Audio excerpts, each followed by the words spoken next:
औज़ुबिल्लाहिमिनश्शैतानिर्रजीम बिस्मिल्लाहिर्रहमानिर्रहीम। अस्सलामुअलैकुम वरहमतुल्लाहि वबरकातुहू। डियर स्टूडेंट्स, हम पढ़ रहे हैं सोशल वर्क के प्रिंसिपल्स और आज हम पढ़ेंगे principle of controlled emotional involvement. इस प्रिंसिपल को पहले मैं इंग्लिश में इसकी रीडिंग करूँगी, उसके बाद मैं आपको थोड़ा सा अपनी डेली लाइफ से एग्जांपल्स दूँगी और उसके बाद हम फिर इसमें आगे चलेंगे इंशाल्लाह। There are three components to a controlled emotional response to a client's situation: sensitivity to expressed or unexpressed feelings.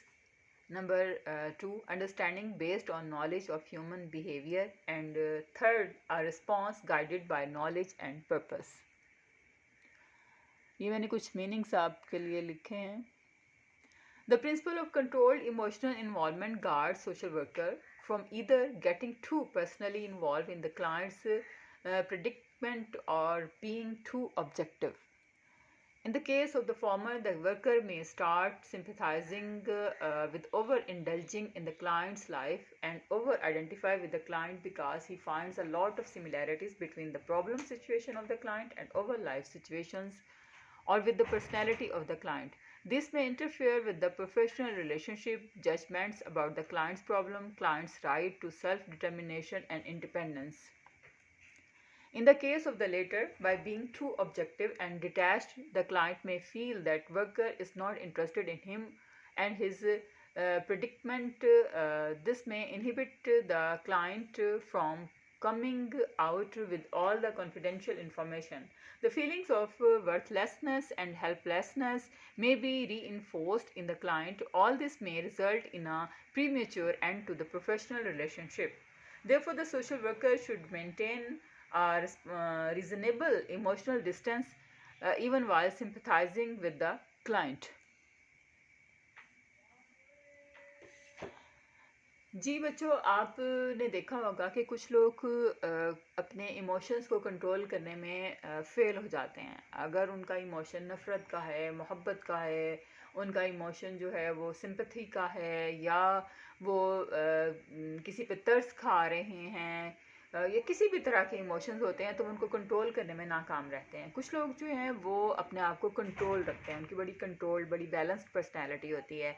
कुछ लोग बड़े इमोशनल होते हैं और कुछ लोग बड़े रैशनल होते हैं. कुछ लोग पर्सनल हो जाते हैं और कुछ लोग जो हैं वो ऑब्जेक्टिव रहते हैं, पर्सनल नहीं होते और वो अपने काम से काम रखते हैं वगैरह वगैरह. तो यहाँ पर सोशल वर्कर जो है वो प्रोफेशनल होता है, इसलिए वो जब भी अपना रिलेशनशिप कायम करता है क्लाइंट के साथ, तो वो कुछ चीज़ें अपने बिहेवियर में पैदा करता है.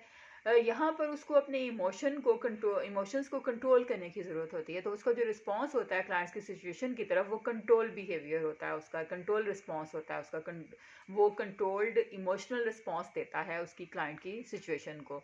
और यहाँ पर 3 कंपोनेंट्स हैं इसके कंट्रोल इमोशनल रिस्पॉन्स के. पहला कंपोनेंट है सेंसिटिविटी टू एक्सप्रेस्ड और अनएक्सप्रेस्ड फीलिंग्स, यानी उसकी जो फीलिंग्स हैं, चाहे वो उनको एक्सप्रेस कर रहा है, चाहे वो उनको एक्सप्रेस नहीं कर रहा, उनके बारे में वो सेंसिटिव होता है. सेंसिटिव होने का मतलब ये है कि वो उनको जानता है, अपनी फीलिंग्स के बारे में वो पूरी तरह से अवेयर होता है, पूरी तरह से उसको मालूम होता है कि मेरी क्या फीलिंग्स हैं और कौन सी मुझे एक्सप्रेस करनी है, कौन सी मुझे एक्सप्रेस नहीं करनी. और वो अपनी अनएक्सप्रेस्ड फीलिंग से, जो वो उनको जाहिर नहीं कर रहा होता, उनसे भी वो बखूबी वाकिफ़ होता है. Understanding based on knowledge of human behaviour, यानी उसने ह्यूमन बिहेवियर के बारे में पूरा नॉलेज चूँकि हासिल किया हुआ होता है, इसलिए उसकी अंडरस्टैंडिंग इस नॉलेज पर बेस कर रही होती है. वो अपने क्लाइंट को और क्लाइंट की सिचुएशन को अपने इसी नॉलेज की बिना पर समझ रहा होता है. A response guided by knowledge and purpose, और वो जो इसका रिस्पॉन्स होता है क्लाइंट की तरफ या क्लाइंट की सिचुएशन की तरफ, वो असल में उसके नॉलेज और पर्पस से गाइड हो रहा होता है. यानी उसके पास जो नॉलेज होता है और उसको जाहिर बात है कि वो एक मकसद के तहत क्लाइंट से रिलेशनशिप कर रहा है, एक मकसद के तहत वो जो उसके साथ चल रहा है और उसका मसला हल करने में उसकी मदद कर रहा है. तो इस पर्पस और इस नॉलेज की बेस पर उसका रिस्पॉन्स होता है, और यही नॉलेज और पर्पस उसके रिस्पॉन्स को गाइड कर रहा होता है. प्रेडिक्टमेंट का मतलब है डिफ़िकल्ट और अनप्लेजेंट और एम्बेरसिंग सिचुएशन। ऑब्जेक्टिव जो है वो एक पर्सन या फिर किसी जजमेंट के बारे में भी हो सकता है। ये किसी पर्सनल फीलिंग से इन्फ्लुएंस नहीं होता, या फिर ओपिनियंस जो होती हैं इन कंसिडरिंग एंड रिप्रेजेंटिंग, यानी जो फीलिंग्स होती हैं वो इस तरह की होती हैं कि वो ऑब्जेक्टिव होती हैं। और इंडल्ज का मतलब होता है मुलविस होना, इनहिबिट का मतलब होता है रोकना, हिंडर करना, रेस्ट्रेन करना या प्रिवेंट करना किसी भी एक्शन को या किसी भी प्रोसेस को। और रीइंफोर्स का मतलब होता है स्ट्रेंथन, यानी किसी चीज़ को मज़ीद तक़वियत देना, उसको इंक्रीज़ करना, ऐड करना। The principle of control emotional environment guard social worker, जो ये प्रिंसिपल है ये सोशल वर्कर को गार्ड कर रहा होता है कि वो ना तो पर्सनली इन्वॉल्व हो जाए क्लाइंट्स की प्रेडिक्टमेंट में, उसकी अनप्लेजेंट सिचुएशन में, उसकी जो एम्बेरसिंग या डिफ़िकल्ट सिचुएशन है उसमें ना तो वो बहुत ज़्यादा इन्वॉल्व हो जाए पर्सनली, ना ही वो बहुत ज़्यादा ऑब्जेक्टिव हो जाए। तो ये दोनों चीज़ें यानी उसने नहीं करनी, उसने बिल्कुल बैलेंस रहना है और अपने आप को बैलेंस रखने की पूरी कोशिश करनी है। अब जो पहला केस है, पहला केस क्या है, यानी बहुत ज़्यादा इन्वॉल्व हो जाना, पर्सनली इन्वॉल्व हो जाना। और दूसरा है ऑब्जेक्टिव हो जाना, बहुत ज़्यादा ऑब्जेक्टिव हो जाना। तो हम पहला देखेंगे पर्सनली इन्वॉल्व हो जाना। In the case of the former, the worker may start sympathizing with over-indulging the client's life and over-identify with the client because he finds a lot of similarities between the problem situation of the client and the over-life situations or with the personality of the client. तो यहाँ पर इस सिलसिले में कि जो social worker है वो ज़्यादा पर्सनल हो जाता है। जब उसके पास क्लाइंट आता है अपने मसाइल को लेकर और जो वो बयान करता है तो बाजू का सिचुएशन इतनी संगीन होती है, वो क्लाइंट इतना ज़्यादा मजबूर नज़र आता है, इतना ज़्यादा मजलूम नज़र आता है, इतना ज़्यादा परेशान नज़र आता है, उसके प्रॉब्लम्स बहुत ज़्यादा होते हैं, उसने बहुत ज़्यादा तकलीफ़ें उठाई होती हैं। तो उसके साथ सिंपथी दिखाते वक्त वो ज़्यादा ही उसके अंदर इन्वॉल्व हो जाता है क्लाइंट्स की लाइफ में, क्लाइंट्स के सिचुएशन में, क्लाइंट्स की पर्सनैलिटी में ज़्यादा इन्वॉल्व हो जाता है। तो यहाँ पर वो और उसको ओवर आइडेंटिफाई कर रहा होता है क्लाइंट को, क्योंकि वो ये देखता है कि बहुत ज़्यादा सिमिलैरिटीज़ हैं उसके प्रॉब्लम सिचुएशन में, क्लाइंट के प्रॉब्लम सिचुएशन में, और ओवर जो लाइफ सिचुएशन है उनके दरम्यान में उसको बहुत सारी सिमिलैरिटीज़ मिलती हैं, या उसके प्रॉब्लम सिचुएशन में और क्लाइंट के और उसके जो पर्सनैलिटी है क्लाइंट की उसके दरम्यान में उसको बहुत ज़्यादा सिमिलैरिटीज़ मिल रही होती हैं। तो वो इस वजह से बहुत ज़्यादा ओवर आइडेंटिफाई हो जाता है। दिस में interfere with the professional relationship, और जाहिर बात है कि अगर वो इस तरह की बहुत पर्सनल हो जाएगा, बहुत ज़्यादा सिंपथी दिखाएगा, बहुत ज़्यादा इन्वॉल्व हो जाएगा, बहुत ज़्यादा इंडल्ज हो जाएगा, ओवर आइडेंटिफाई करने लग जाएगा क्लाइंट को या उसकी प्रॉब्लम सिचुएशन को, तो फिर क्या इसका रिज़ल्ट निकलेगा? इसका रिज़ल्ट मनफ़ी निकल सकता है। उसके जो रिलेशनशिप है क्लाइंट के साथ वो भी मुतासिर होगा, इंटरफेयर होगा। उसकी जो जजमेंट्स हैं उसके क्लाइंट्स के प्रॉब्लम्स के बारे में, उसकी राय, उसने जो कैलकुलेशंस की हुई हैं वो भी मुतासिर हो सकती हैं उसके नतीजे में। और एक चीज़ ये कि क्लाइंट का जो राइट है, उसका जो हक है सेल्फ डिटर्मिनेशन का, अपने हक खुद इरादियत जो उसका है, अपने बारे में खुद से इरादा करना, खुद से डिसीजंस लेने का जो हक है वो भी मुतासिर हो सकता है। और उसकी जो इंडिपेंडेंस है, उसका जो इन्हिसार है, उसकी जो खुद मुख्तारी है, वो भी इससे मुतासिर हो सकती है और होती है।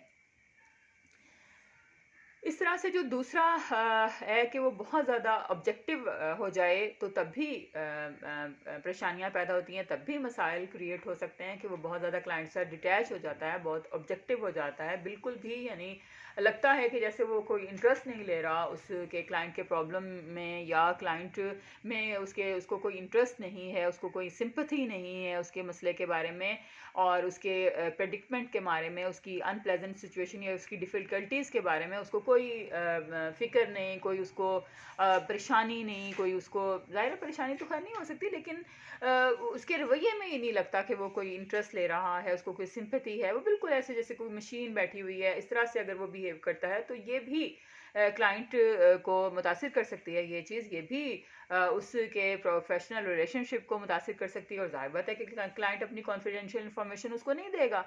आप ये देख लीजिए कि जब हम किसी के साथ इस तरह का बिहेवियर करते हैं कि लगता है कि हम बड़े ऑब्जेक्टिव हो चुके हैं, बड़े डिटैच हो चुके हैं और हमारा कोई इंटरेस्ट नहीं है उसके प्रॉब्लम के साथ, तो दूसरा बंदा फ़ौरन से अपने खौल में सिमट जाता है और वो हमें अपने जो ज़ाती बातें हैं उनको नहीं बिल्कुल बताता, वो कतराता है उनको बताने से। आप किसी भी रिलेशनशिप में ये करके देख लें और देखिएगा आपके इसका रिजल्ट क्या निकलता है कि दूसरा शख्स आपको अपनी पर्सनल बातें नहीं बताएगा और वो भी मोहतात हो जाएगा और वो अपने अंदर सिमट जाएगा।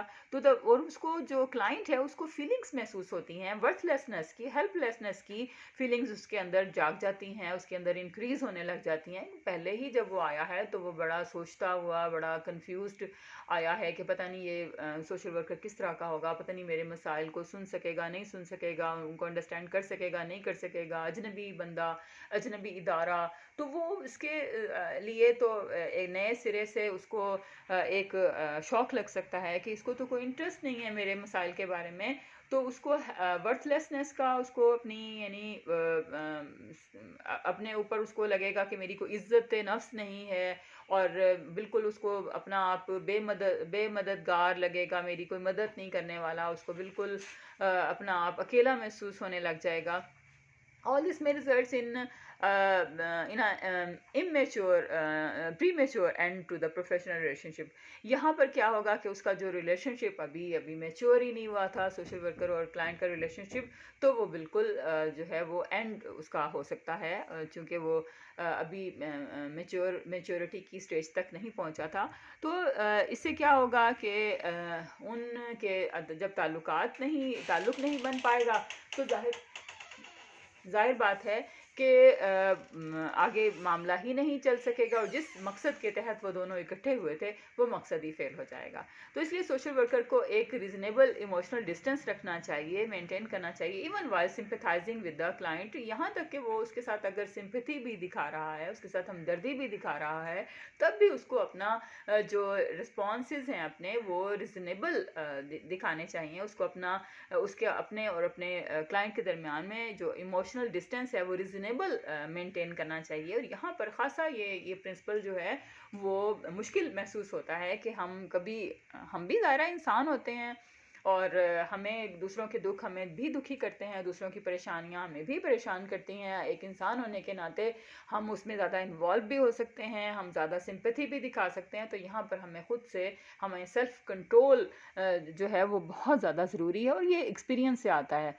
ज़ाहिर है कि ये नॉलेज जब तक हमारे एक्सपीरियंस में नहीं आएगा तब तक हम इसमें बहुत ज़्यादा माहिर नहीं हो सकते। आपने देखा होगा डॉक्टर्स को भी कि डॉक्टर्स भी जब शुरू में अपनी प्रैक्टिस करते हैं तो वो कुछ डॉक्टर्स उसमें ज़्यादा इन्वॉल्व हो जाते हैं, ज़्यादा पर्सनल हो जाते हैं, लेकिन रफ्ता रफ्ता वो ऑब्जेक्टिव मुकम्मल ऑब्जेक्टिव तो नहीं मैं कह रही, लेकिन बहरहाल वो अपने यानी कंट्रोल्ड पर्सनैलिटी अपनी करने लग जाते हैं, अपनी पर्सनैलिटी को कंट्रोल करने लग जाते हैं, अपने इमोशंस को कंट्रोल करने लग जाते हैं और फिर वो स्टेज पर पहुंच चुके होते हैं कि वो उनकी पर्सनैलिटी बड़ी स्टेबल हो चुकी होती है। फिर भी कुछ लोग स्टेबल ही रहते हैं और कुछ लोग जो हैं वो ज़्यादा ऑब्जेक्टिव भी हो जाते हैं, आपने ये भी देखा होगा। तो और हमें डॉक्टर्स वही पसंद आते हैं जो कि कंट्रोल्ड, जिनकी पर्सनैलिटी कंट्रोल्ड हो और बैलेंस पर्सनैलिटी हो। हमें वो डॉक्टर्स पसंद आते हैं जो बहुत ज़्यादा ऑब्जेक्टिव हों, जो हमारी बात बिल्कुल सिंपैथी ही ना दिखाएं, जो बिल्कुल भी इंटरेस्ट ना ले रहे हों। तो वो हमें नहीं अच्छे लगते और हम मरीज़ जो हैं वो उनके पास जाना पसंद नहीं करते कि इसको तो कोई इंटरेस्ट ही नहीं है मरीज़ों के मसले के बारे में, तो हम इसके पास नहीं जाएंगे ना। ये आपका प्रिंसिपल एंड हो गया।